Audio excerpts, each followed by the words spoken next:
Assalamualaikum warahmatullahi wabarakatuh.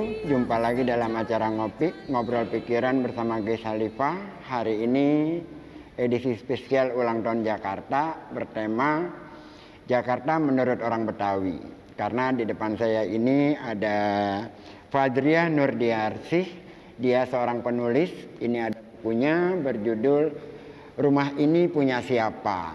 Lantas di sebelah kiri saya yang sudah tidak asing lagi kalau lihat wajahnya, mantan Nona Jakarta, mantan Putri Indonesia, dan artis berbagai film ya, Alia Rohali. Dan sangat mengesankan karena pernah menjadi bintang sebuah acara Siapa Berani. Betul. Siapa Berani. Kalau yang di sebelah kanan saya, pemimpin nomor 1 Jakarta saat ini namanya Anies Baswedan.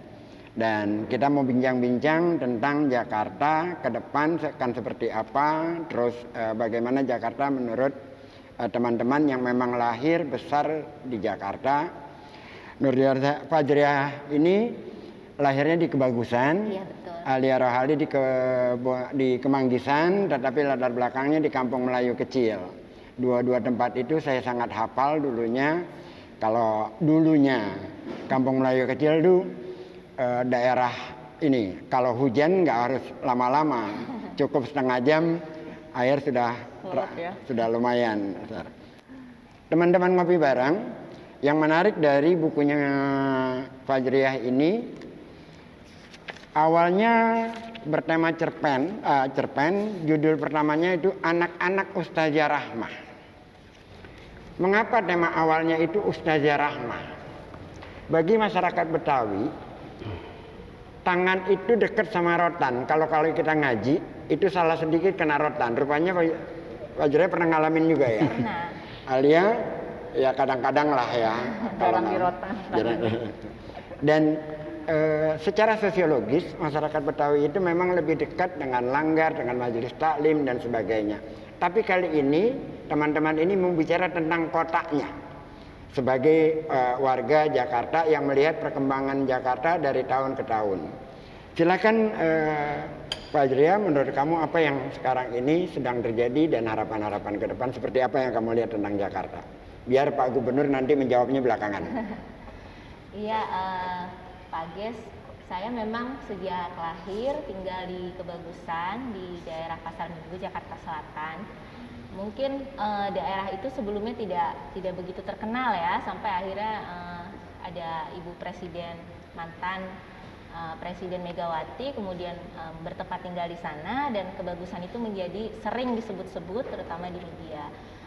Daerahnya itu kalau bisa dibilang karena di selatan memang kampung, jadi pohon-pohon, kemudian suasananya itu jauh berbeda lah dengan tempat tinggal Pak Gubernur di sini atau tempat kerja di sini, karena memang masih banyak warga, terutama juga asli Betawi, dan juga kebanyakan itu profesinya pun masih seperti pedagang atau peternak gitu ya. Jadi kakek saya itu almarhum, dia itu memiliki kambing.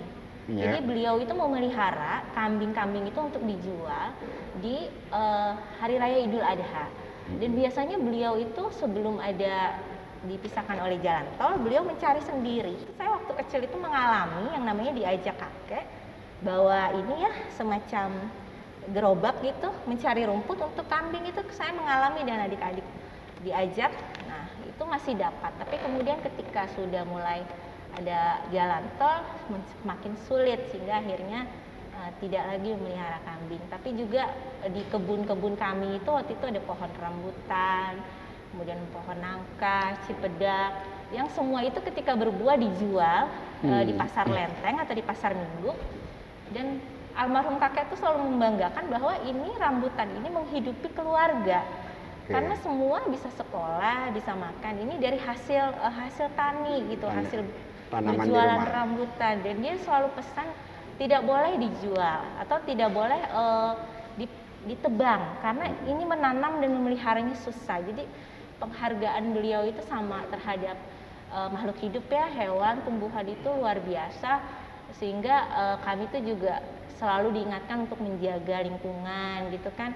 latar belakangnya seperti itu dengan Jakarta yang kamu lihat sekarang bagaimana ininya? Jakarta sekarang itu kan makin padat ya, memang tidak bisa dihindari gitu, urbanisasi, kemudian orang-orang datang, dan warga itu juga pasti kan berusaha untuk bertahan dengan kemampuan dia masing-masing gitu ya. Dan sekarang orang Betawi juga maju gitu, banyak yang sekolah tinggi gitu, sehingga profesinya pun semakin beragam.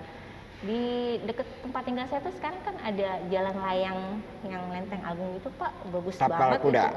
Tapal kuda, apalagi atap-atapnya udah Dicat. cat itu kan luar biasa. Kalau macet itu dulunya ya hampir tiap sore itu kan biasanya macet. Sekarang mungkin ada pandemi, WFH dan pembangunan maju, macet itu udah semakin berkurang. Kita sampai di situ dulu ya. Teman-teman ngopi bareng, Pak Jria barusan bercerita tentang masa lalunya ketika tanaman, buah menjadi sesuatu yang bisa menghidupi keluarga. Dan itu menarik sekali karena saya juga ngalamin pada saat saya tinggal di kebun kosong, depan rumah saya itu banyak pohon sawoknya. Pohon kosong itu daerah Kemayoran. Iya. Kalau Alia ini dulu udah di Kemanggisan ya. Gimana cerita Alia ini? Iya, dari kecil saya memang lahir dan besar di Kemanggisan, tapi ayah saya itu asli kampung Melayu kecil ya gitu. Mungkin semua orang Betawi juga mengalami ada masanya bahwa orang Betawi itu memang orientasinya mungkin belum sepenuhnya kepada pendidikan formal karena kita dekat dengan langgar, yang penting kita pintar mengaji ya, kemudian naik haji dan sebagainya. Tapi ada sebuah proses yang mana saya agak tergelitik sih waktu rame-rame ada film Sidul Anak Sekolahan gitu ya. Yeah. Yang sepertinya tuh orang Betawi tuh baru sekolah pada masa itu gitu. Padahal bisa dibilang ayah saya tuh udah cukup mempunyai orientasi pada pendidikan formal tuh dari sudah lama sekali gitu. Jadi sebelum Sidul jadi insinyur, ayah saya juga udah jadi tukang insinyur begitu ya. Jadi memang ada sebuah proses lah begitu dari perkembangan orang Betawi itu sendiri. Tapi saya juga merasakan adalah bahwa diperlukan sebuah ikhtiar untuk pembuktian ya Mbak ya gitu terhadap orang Betawi ini gitu, bahwa karena kan masih suka ada stigma-stigma, waktu kecil pun saya merasakan gitu bahwa kita anak kampung lah gitu, terus nggak pinter dan sebagainya gitu. Jadi saya seperti tertantang gitu loh untuk kemudian bisa membuktikan bahwa orang Betawi itu bisa menjadi tuan rumah di kotanya lah. Jadi nona Jakarta, jadi putri Indonesia. Jadi nona Jakarta, jadi putri Indonesia. Dan begitu, sekarang jadi notaris. Jadi notaris gitu. Padahal dulunya kalau istilahnya begini, pagi-pagi tengah hari udah pulang, kira-kira kayak gitu kan kalau gaya-gaya orang Betawi bicara itu. Dan juga saya sebagai orang Betawi, ya mungkin bisa bilang juga saya mempunyai rasa cinta yang mungkin berbeda juga ya dengan yang kemudian datang dan tinggal di Jakarta begitu. Rasa memiliki terhadap kota ini besar sekali gitu, sehingga saya melihat sekarang juga kota Jakarta itu sangat pesat sekali begitu perkembangannya, nyaman sekali untuk ditinggali begitu ya. Kita punya banyak sekali ruang publik yang mana kita bisa berkumpul, melakukan berbagai macam aktivitas. Kebetulan saya penggemar olahraga Pak Anies gitu. Jadi sudah sejak beberapa tahun ini, kalau dulu tuh kayak susah gitu menemukan tempat untuk kita sekedar berolahraga lari gitu ya. Kebetulan saya maratoner gitu, jadi kalau latihan kan harus berpuluh-puluh kilometer gitu. Nah sulit begitu untuk menemukan tempat yang mana kita bisa dengan nyaman nanti berolahraga sesi lari. Berikutnya karena dia ini sangat gemar berolahraga, ada pembicaraan lebih lanjut. Benar, jadi sekarang trotoar bisa dipakai untuk lari gitu. Nah dalam konteks itu awal ini memang kita bicara tentang sosiologis masyarakat Betawi. Tadi Ajra sudah bicara, Alia sudah bicara. Nah kita pengen dengar dari Pak Gubernur nih, pola pikirnya seperti apa sih tentang sosiologis masyarakat Betawi yang ada di Jakarta ini. Silakan Pak Gub. Iya, jadi masyarakat pertama saya ingin sampaikan terima kasih, apresiasi kepada masyarakat Betawi.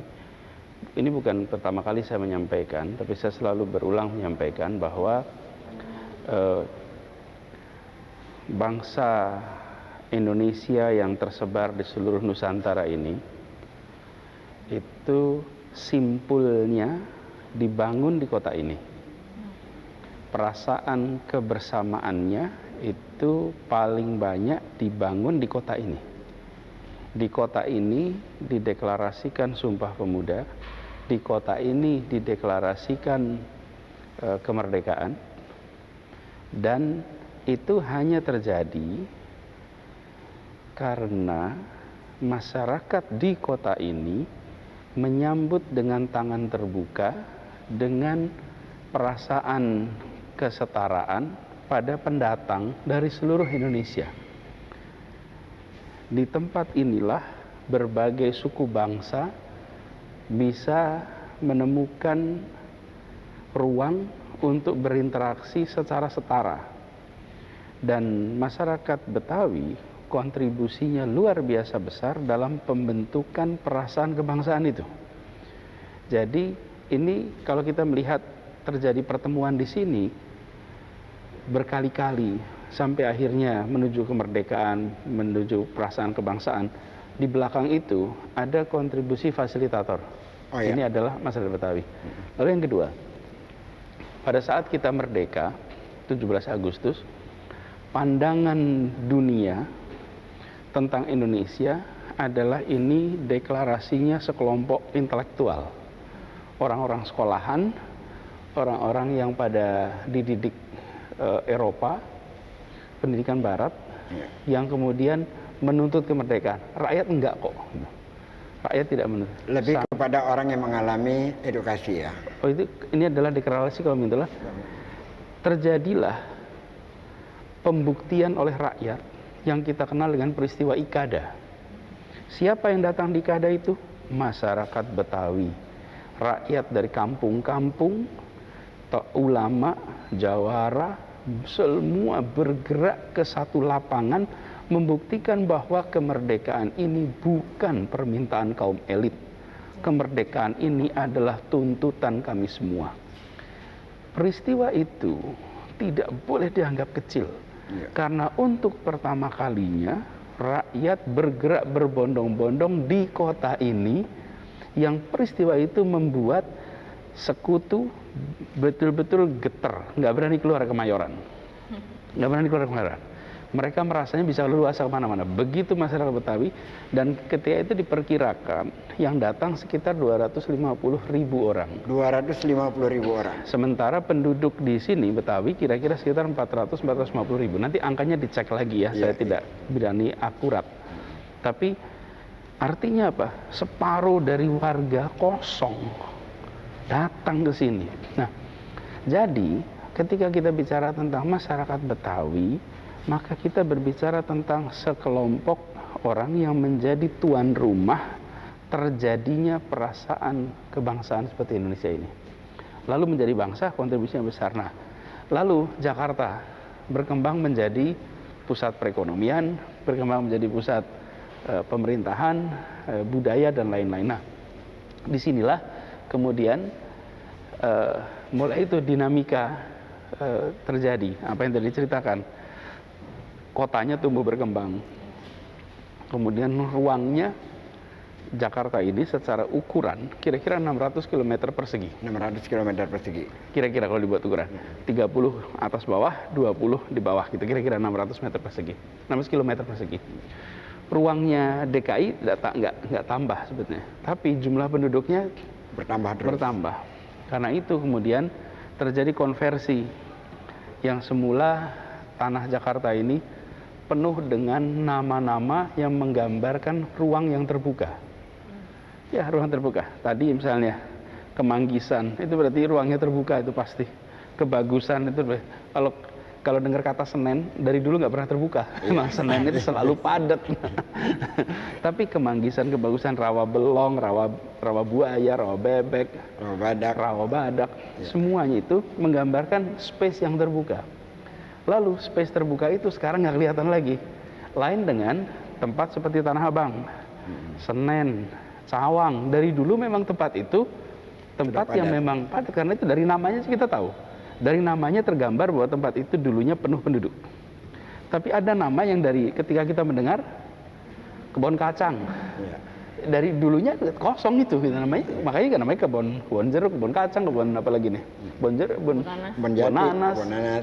Jadi, nah ini sekarang berubah menjadi tempat yang tertutup. Nah, karena itulah sekarang kami mendorong yang disangatkan sama Mpok Alia tadi.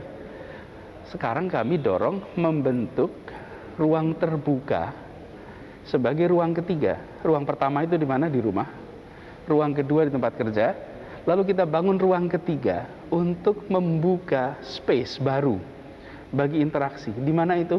Tadi sebutkan trotoar. Kedua, taman. Taman-taman itu. Nah, taman juga kita ubah. Taman itu dalam bahasa Indonesia taman, dalam bahasa Inggris dua. Karena itu nanti Pak Fajriah bantu menambah kosakata. Bahasa Indonesia ini kosakata harus tambah. Dari mana? Dari bahasa daerah. Iya. Bahasa daerah dimasukkan bahasa Indonesia. Dalam bahasa Inggris, taman itu ada dua kata. Ada garden, ada park. Kalau garden itu untuk ditonton, untuk dinikmati. Kalau park untuk bermain, untuk interaksi. Nah, selama ini persepsi kita atas taman itu garden. Sehingga tulisannya besar, dilarang menginjak rumput. Gimana? Dilarang menginjak rumput. Terus kemudian dilarang melewati. Kita menempatkannya sebagai garden. Garden itu viewing, untuk ditonton. Kalau park, bermain. Semua kota-kota besar modern dunia, tamannya adalah park. Karena itu kita mengkonversi dari garden menjadi park. Taman yang semula pasif menjadi taman yang aktif. Dan menjadi tempat interaktif antar warga. Persis. Sebelum diteruskan Pak Anies, ini kita dengarkan juga Pak Fajriah gimana ininya? Setelah mendapat keterangan, terus aspirasi ke depannya seperti apa? Yang kamu lihat sekarang bagaimana? Ya, jadi kan saya sangat tertarik ya dengan tagline-nya Pak Gubernur, maju kotanya bahagia warganya. Itu kan memang salah satunya sudah terlihat bahwa warga sudah semakin bisa berinteraksi. Karena kan lahan terbuka hijau juga berkurang. Jadi misalnya ada RPTRA atau taman-taman itu, memang warga bisa berinteraksi walaupun sekarang mungkin terbatas karena banyak yang ditutup dan ada pembatasan pengunjung juga. Cuma bagi saya nih orang Betawi terutama ya, karena tadi Mbak Po Alia udah bilang banyak stigma kepada orang Betawi sendiri, tidak berpendidikan lah, kasar, norak, itu kan memang masih mengganggu walaupun sudah berpuluh-puluh tahun, walaupun sudah banyak yang bersekolah tinggi juga, walaupun film Sidul itu udah lama tapi kayaknya kalau diomongin sekarang itu masih sangat menempel stigma-stigma seperti itu. Jadi mungkin nih Pak Gub ya, harapan saya sih pengennya tuh diperbanyak beasiswa gitu untuk anak-anak Betawi, terutama yang untuk tingkat lanjut S2 atau S3. Kalau S1 ya udah wajib lah gitu ibaratnya. Teman-teman ngopi bareng, ini menarik dari Fajriah bahwa diperbanyak untuk beasiswa S1 maupun S2 untuk masyarakat Betawi ya. Iya. Ini perlu digarisbawahi karena tadi sebelum acara ini ada diskusi tentang kurangnya literasi. Betul. Nah, silakan Mbak Jera. Ya maksudnya kalau misalnya kita bisa memperbanyak orang-orang yang lebih berpendidikan, yang maju secara pendidikannya, kemudian pikirannya dia lebih terbuka, artinya lama-lama kita kan bisa mengikis stigma-stigma itu gitu. Itulah yang membuat saya juga mulai dengan menulis, walaupun rasanya sulit karena benar-benar nggak ada yang bantu gitu Pak Ges. Saya mulai menulis masing-masing, kemudian menerbitkan ya kan. Tapi harapan saya kalau ada yang mulai kan nanti ada yang mengikuti. Dan kalau misalnya saya udah cerita ini kampung saya bilang adalah cerita di situ tentang misalnya balada kampung kami. Saya cerita tentang rumah saya atau anak-anak Ustazah Rahma, saya cerita tentang Majelis Taklim. Nanti kita harapkan nih teman-teman yang mungkin di Cililitan, yang mungkin di Condet, yang mungkin di mana, mereka juga cerita lagi tentang kampungnya. Iya, saya kira sampai di situ Fajriah. Dan belum lama saya juga membaca ada gagasan dari Pak Gub menjadikan Jakarta itu kota literasi dunia ya. Nah, silakan Pak Anies. Iya. Nerusin sampaikan Pak Fajriah. Memang kita harus mendorong untuk masyarakat ini punya minat baca dan daya baca. Minat baca dan daya baca itu dua hal yang berbeda ya. Iya. Kalau minat baca itu bangun tidur aja pada buka WA. Itu minat baca ada gitu. Minat baca buka WA kan alhamdulillah kita pada buka WA gitu. Bisa baca ya. Baca. Tapi scanning itu scan aja. Kalau reading, membaca, itu ada proses reflektif, ada proses kontemplatif, ada proses yang membuat kita mengalami pengalaman-pengalaman baru. Iya. Nah, anyway, tapi ke sana kita merasa perlu mendorong itu. Nah, jadi di sisi lain, Jakarta juga tempat simpul pertumbuhan literatur Indonesia. Karya-karya besar dalam sastra Indonesia itu mayoritas tumbuhnya di mana? Ya di Jakarta ini. Bahwa penulisnya berasal dari seluruh Indonesia, iya. Tapi ekosistemnya di sini. Ekosistemnya di sini. Ekosistem. Penulisnya Para dari berbagai sastrawan, budayawan itu berkumpul di sini. Dari mulai seperti Khairil Anwar. Khairil Anwar itu kan kontribusinya besar sekali, membuat bahasa Indonesia jadi berotot. Bahasa Indonesia semula gemulai, semula lemah lembut. Khairil Anwar itu membuat bahasa Indonesia jadi bertenaga, berotot. Nah, itu di mana? Ya di sini. Nah, jadi kami melihat Jakarta ini kota di mana berkumpul sastrawan, budayawan, apalagi yang terkait dengan literatur. Nah, jadi kita mengajukan diri untuk bisa menjadi kota literatur dunia, kepada UNESCO.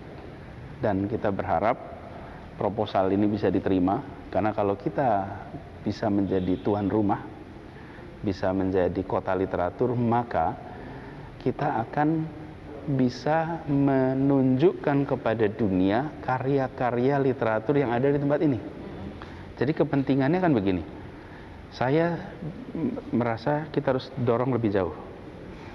Kita harus jadi tuan rumah di kota kita, dan tamu mempesona di negeri orang. Jadi targetnya satu lebih tinggi, bahwa kita ini harus bisa menjadi tamu mempesona. Kita datang ke toko-toko buku, banyak sekali karya-karya terjemahan dari dunia. Kenapa?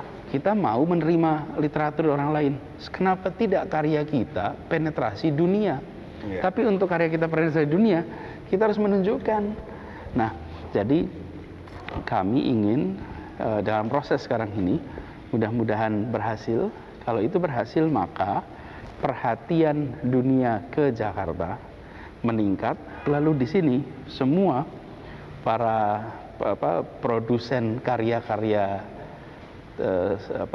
sastra itu punya kesempatan untuk menunjukkan karyanya. Jadi ini ikhtiar kita untuk membangun bahwa yang harus dibangun dalam sebuah kota itu bukan saja infrastruktur keras yang terlihat, tapi harus membangun unsur budayanya, unsur manusianya. Dan semua bahkan pembangunan infrastruktur keras itu pun ditujukan untuk kemaslahatan transformasi sosial masyarakat. Saya beri contoh dikit aja. Soal transportasi umum. Kenapa sih kita mendorong transportasi umum? Transjakarta dikembangkan, konektivitas yang kata kunci integrasi terjadi.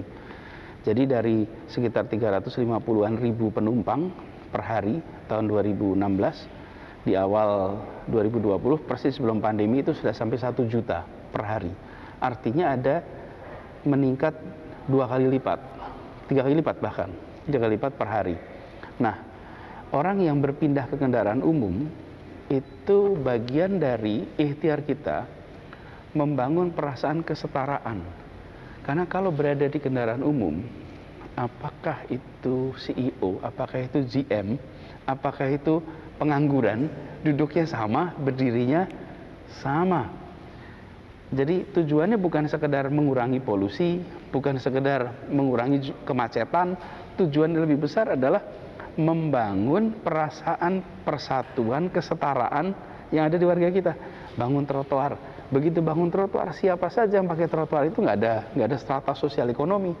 Kalau naik mobil masih ada strata sosial ekonomi. Jadi ini seperti membangun peradaban baru ya? Iya, naik mobil aja. Mobilnya yang mereknya apa, udah langsung ketahuan nih strata sosial ekonomi. Sama dengan motor. Dulu saya dorong sepeda, sekarang muncul sepeda yang harganya mahalnya nggak kira-kira. Saya pusing juga. Ini kok jadi harga sepeda jadi nggak kira-kira begini. Kita mendorong sepeda sebagai alat transportasi, bukan alat sport. Dan pakai sepeda yang sederhana, yang ada di rumah lah, nggak usah cari yang khusus gitu.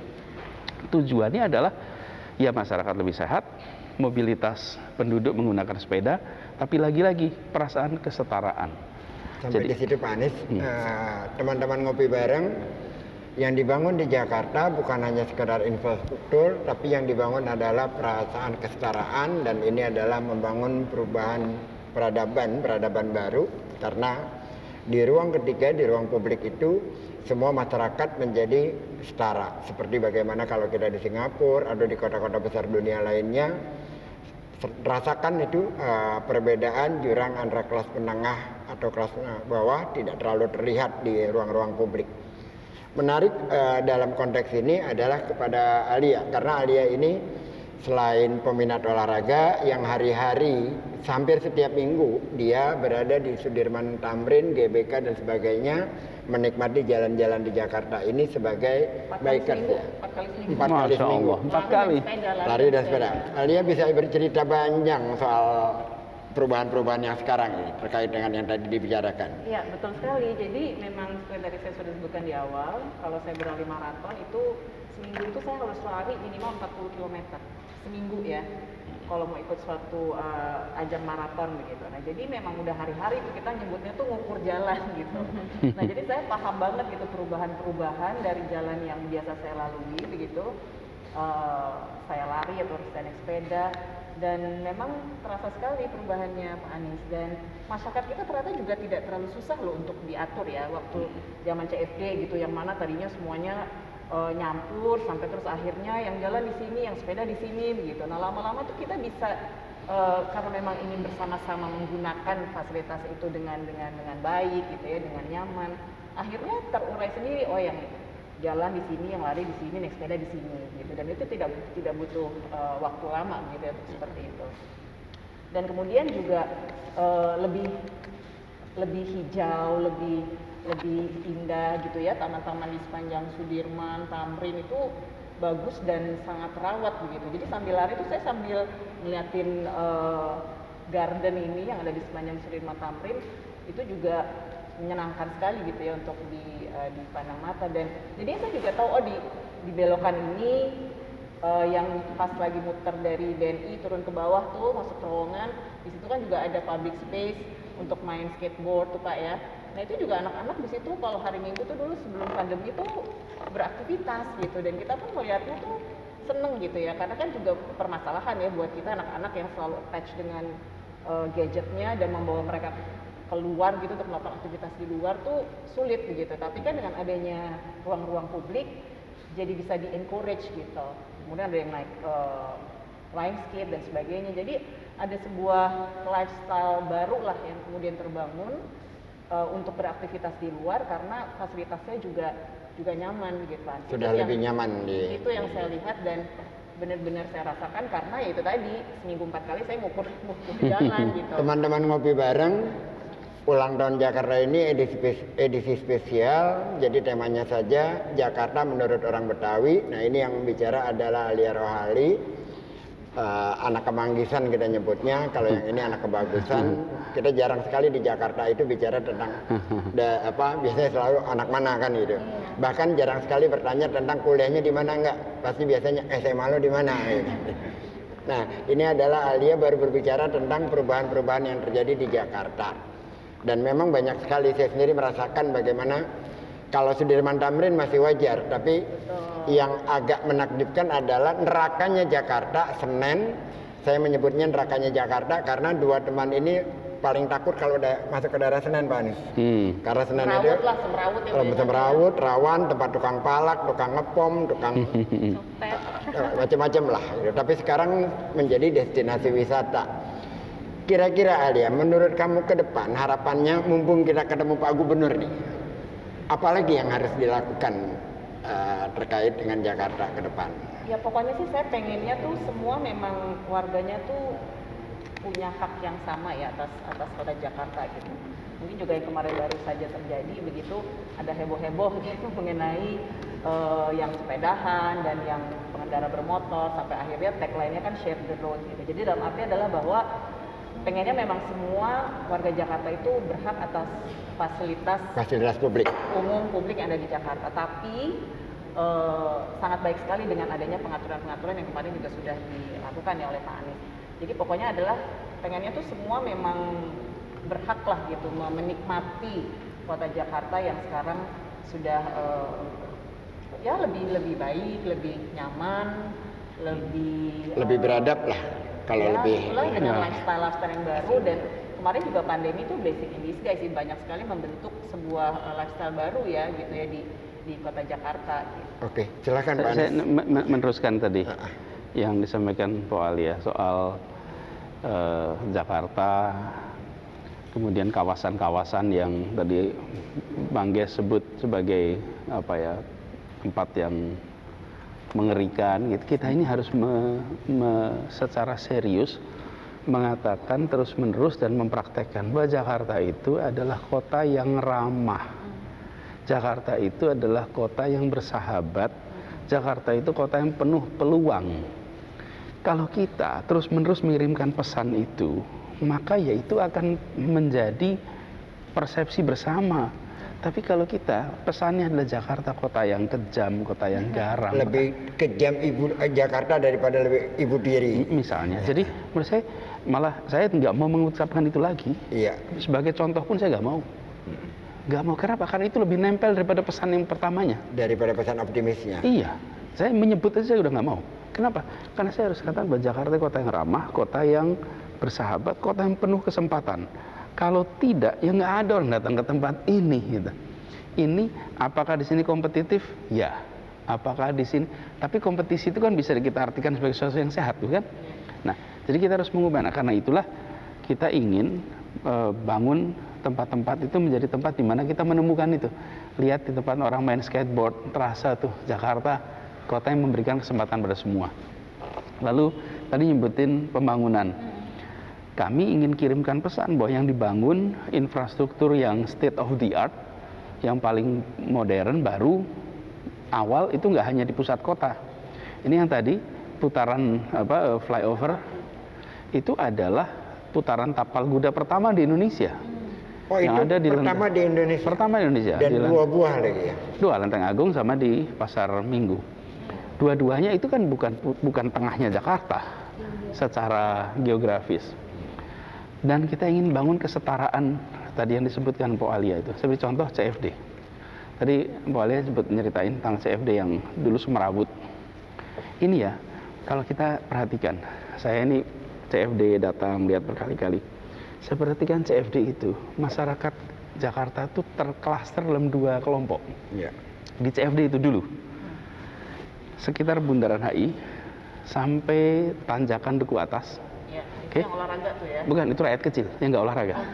Itu yang pada dagang, yang pada semrawut, itu semua di situ. Itu adalah warga yang kampungnya padat, rumahnya kecil, sempit, pada keluar semua hari Minggu.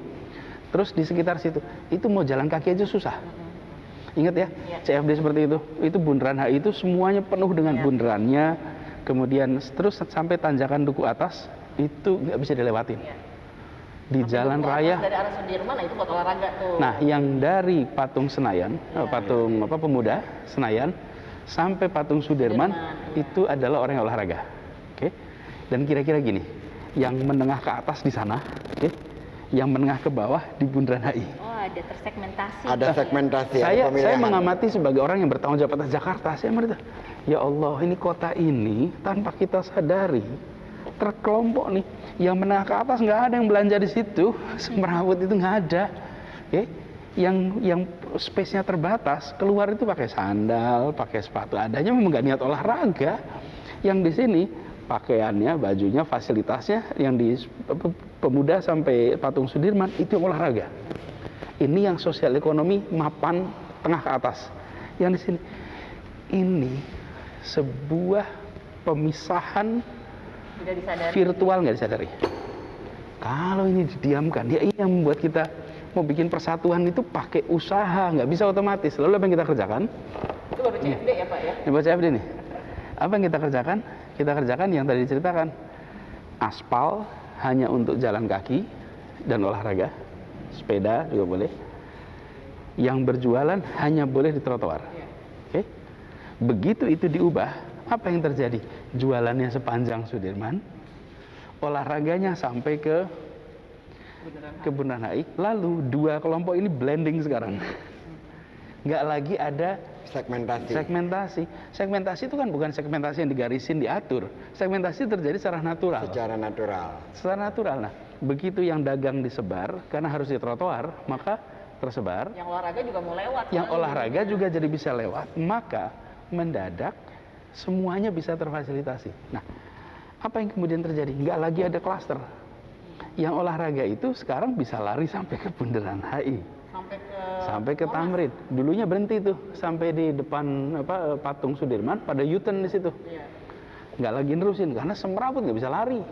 Ini kalau mau lari nggak mungkin lari ke sana. Pak Anies, saya mau menarik sedikit nih Pak Anies dalam konteks segmentasi. Ini kan lagi agak ramai soal PPDB, pola penerimaan murid baru. Ini ada konteksnya juga dengan pemilahan.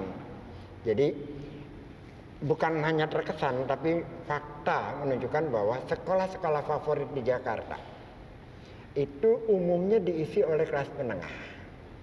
Karena mereka lebih punya kesempatan untuk les, untuk apa segala macam, itu otomatis secara ranking pada umumnya lebih punya kemampuan untuk memasuki sekolah-sekolah yang dianggap favorit. Nah, sekarang ada faktor zonasi, ada faktor umur. Ini kan sama juga. Keterbelahan kalau yang tadi secara natural, kalau yang kemarin itu secara sistem yang tidak kita sadari akhirnya menciptakan keterbelahan seperti itu. Nah, jadi, perubahan yang terjadi sekarang bagaimana Pak Anies? Ketika saya bertugas di Jakarta, saya waktu itu sampaikan bahwa perintah konstitusi atas didirikannya Republik ini adalah untuk mencapai keadilan sosial bagi seluruh rakyat Indonesia. Itu perintah konstitusi. Karena itu, kita-kita yang dikasih amanat harus menempatkan itu sebagai tujuan utama. Tujuan pertama. Diterjemahkan dalam setiap policy, dalam urusan jalan, dalam urusan sosial, dalam urusan pendidikan, dalam urusan kesehatan. Perintahnya itu keadilan sosial. Nah, masuk kepada tadi kita ngomong soal penataan jalan. Penataan aja kita mikir, nih gimana nih mau adil, kalau kesempatan kita tidak setarakan. Nah, termasuk dalam pendidikan. Betul.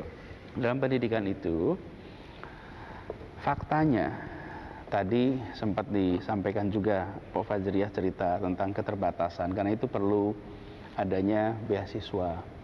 Nah, banyak dari anak-anak kita yang punya kesempatan terbatas karena orang tuanya berasal dari keluarga yang sederhana. Ketika pendidikan itu kesempatannya diberikan berdasarkan prestasi, maka yang bisa masuk sekolah adalah yang prestasinya sudah baik. Yang prestasinya belum baik tidak akan dapat. Sementara prestasi bukan semata-mata karena si anak, tapi juga karena latar belakang keluarganya. Sekarang bayangkan, keluarga tinggal di rumah ukuran kamar 4x6, di situ 3 bersaudara dengan bapak ibu misalnya. Panas, kampung padat. Kira-kira nih waktu belajarnya, suasana belajarnya, bandingkan dengan keluarga yang 3 bersaudara, masing-masing anak punya kamar, punya TV punya sendiri, nyaman, punya laptop sendiri. Bisa ada kursus, bisa ada les, bisa ada tambahan. Lalu mereka semua dikasih proses seleksi berdasarkan prestasi.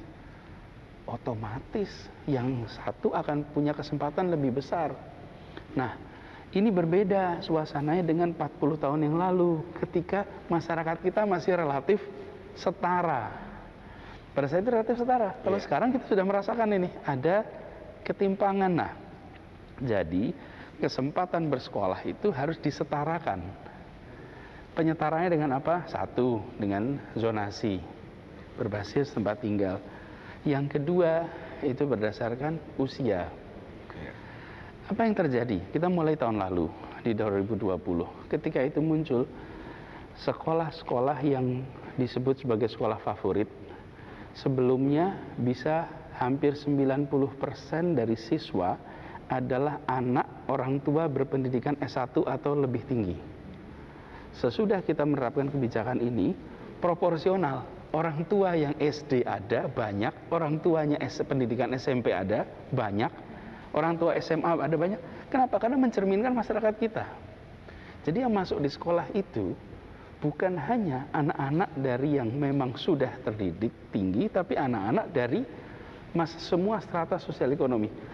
Datanya langsung, itu begitu kita lihat 2020, dibandingkan sebelumnya, sekolah-sekolah yang disebut sebagai sekolah favorit, student body-nya, itu orang tuanya mencerminkan struktur yang ada di masyarakat. Ini adalah sebuah kebijakan yang tidak akan dirasakan dampaknya tahun depan. Dampaknya nanti 10 tahun, 15 tahun yang akan datang pada saat anak-anak ini nanti muncul di sini nih. Talkshow seperti ini. Mereka bisa cerita, kalau saya tidak dapat kesempatan sekolah, mungkin saya nggak akan tuh bisa naik kelas sosial ekonomi. Betul. Tapi itu nanti, hari ini saya harus menjelaskan ekstra kepada kelas menengah ke atas yang selama ini dapat privilege. Iya. Nah, privilege ini sekarang bukan dihilangkan, bukan. Privilege sekarang disetarakan. Bahwa baik keluarga sederhana maupun keluarga yang sudah makmur punya kesempatan yang setara. Setelah mereka masuk sekolah itu, kita kembangkan semuanya sama-sama. Nah, pendekatan ini, lagi-lagi kita berbicara tentang menghadirkan Jakarta yang setara bagi semua, yang tadi Pak Alia ceritakan juga.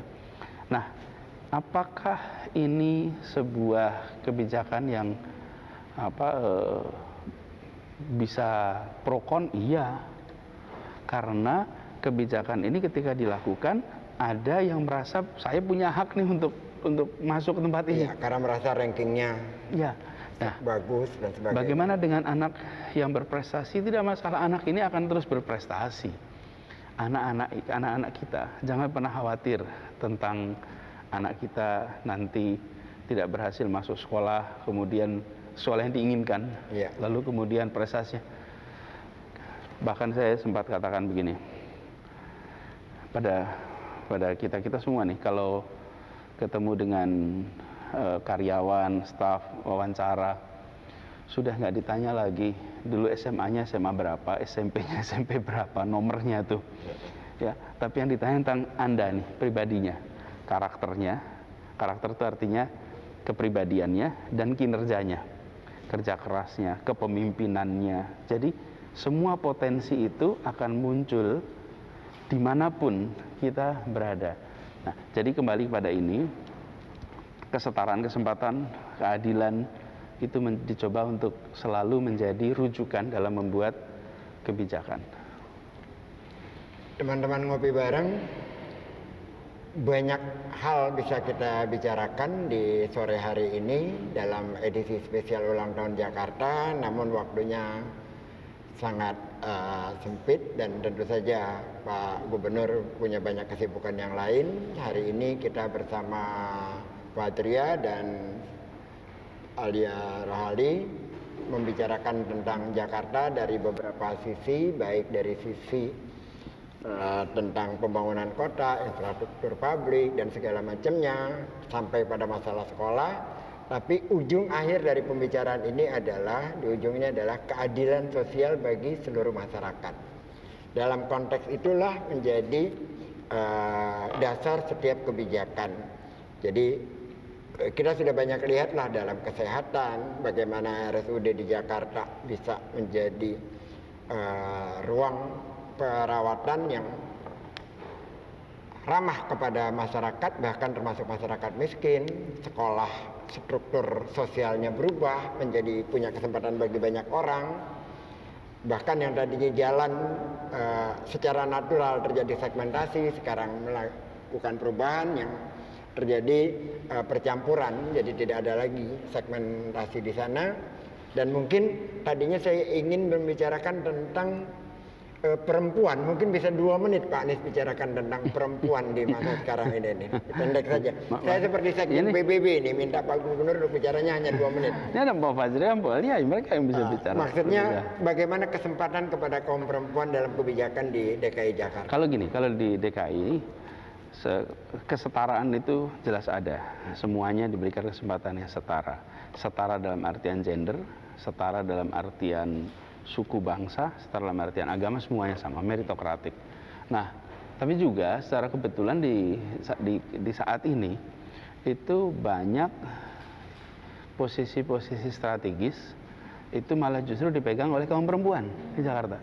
Penanganan COVID misalnya itu yang menangani nih sampai semuanya timnya perempuan. Kepala dinasnya, kepala bidangnya, khusus untuk penanganan penyakit menular juga perempuan. Kemudian ketika kita bicara tentang sosial, yang menangani juga seorang perempuan. Ketika sampai kepada ini penataan trotoar tadi itu, perempuan itu yang menata Bu Riri namanya. Itu seorang insinyur perempuan. Dia di balik layar nih proses pengerjaan itu. Kemudian pengendalian air banjir, kepala bidangnya adalah seorang perempuan, namanya Ibu Ika, yang dia sudah tahu persis, dia tahu titik mana harus pintu airnya dibuka berapa tinggi. Seorang perempuan, yang kalau ada situasi krisis banjir, dia akan 24 jam nggak tidur, bukan 24 jam ya, sampai semuanya proses selesai. Jadi saya bisa sebutkan yang ngurusin taman, ini teman-teman kita, ya, itu seorang perempuan juga. Jadi kalau bicara tentang kesetaraan kesempatan, maka di tempat ini kesetaraan. Bahkan saya melihat potensi begitu diberikan ruang, maka perempuan-perempuan berkinerja baik, yang berkarya baik, mereka bermunculan. Ya. Dan saya bangga sekali dengan itu. Bahkan saya mendengar dari salah seorang kepala dinas menyatakan bahwa pertama kalinya pemuliaan terhadap perempuan masuk di dalam RPJMD, kosakata itu masuk. Teman-teman ngopi bareng, acara kita sudah sampai pada akhir, dan sebelum acara kita akhiri ada kenang-kenangan dari Ancol TV Media maupun dari DKT and Friend. Acara ini kerja bareng antara Ancol, Transjakarta, dan Bank DKI. Ini adalah kolaborasi bersama, seperti apa yang selalu disampaikan oleh Pak Gubernur. Jakarta dibangun dengan kolaborasi. Silakan, udah ucap. Mari. Anus, silakan pada Alia.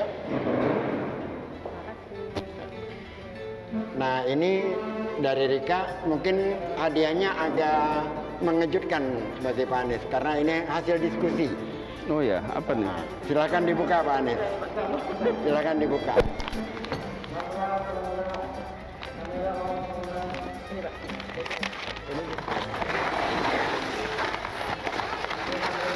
Oh, Masya Allah. Terima kasih. Terima kasih.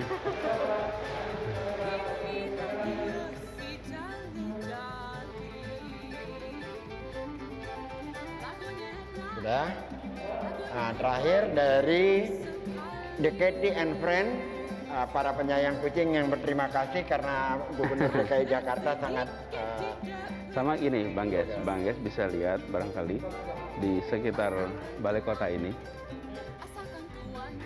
Udah tahu ya, banyak. Udah lihat, tadi banyak kucing dan kucingnya insya Allah terawat. Jadi semuanya kucing-kucing yang ada di sekitar sini itu kucing liar, dalam artian bukan kucing yang punya tuan seperti di rumah-rumah, tapi kami di sini merawat kucing-kucingnya. Itu pada makan di samping kantor saya, di saat pintu samping itu ada, dan ada teman-teman kita yang memang sehari-hari bermain bersama kucing-kucing itu. Di Ancol 400 kucing ini yang bagian merawat. Terima kasih. Terima kasih banyak. Alhamdulillah.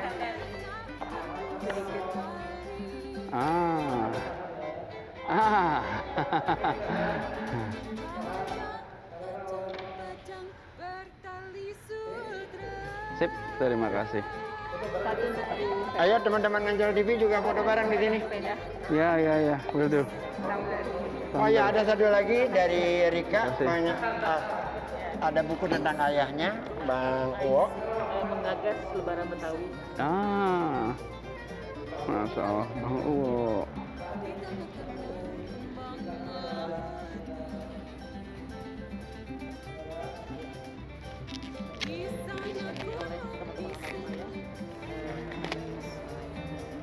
Terima kasih. legislator juga ya. Oh, oke, oke. Penggagas ini Betawi ya. Boleh tanya tanda tanganin dong. Saya boleh kasih nomor.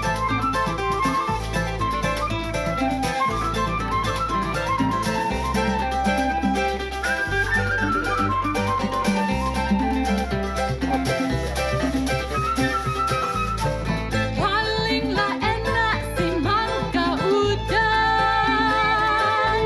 sayang disayang, pohonnya tinggi, buahnya jarang. Palinglah enak si mangga udang,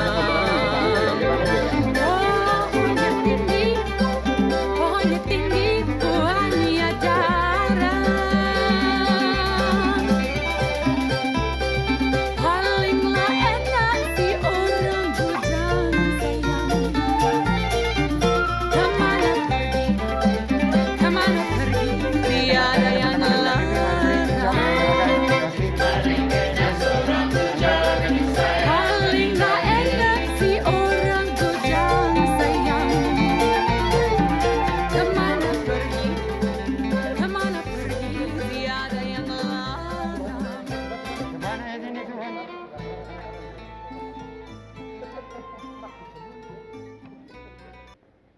Kode.